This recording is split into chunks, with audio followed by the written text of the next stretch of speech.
Hello, Limor. Nice to meet you, or I see you online. Hi, nice to see you.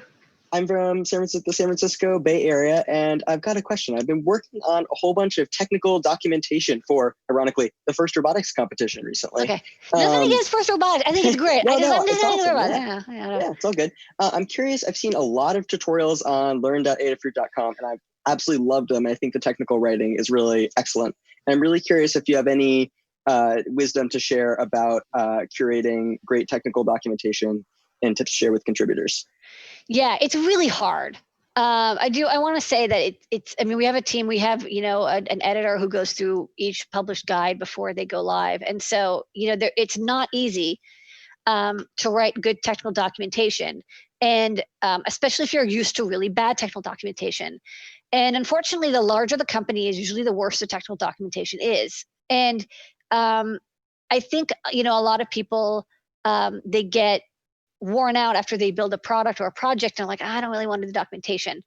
But there are really good tools available now. For example, GitHub Pages.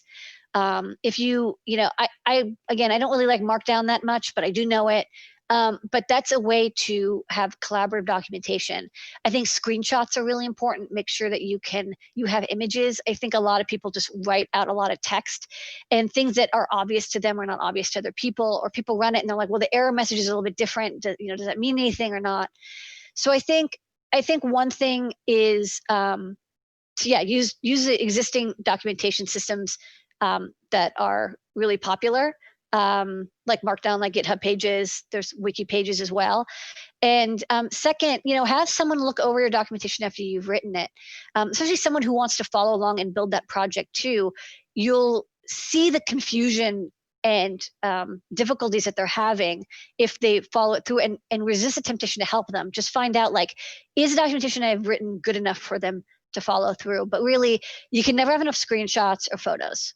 And try to have one photo for every action. Every event that occurs should have a photo that goes with it.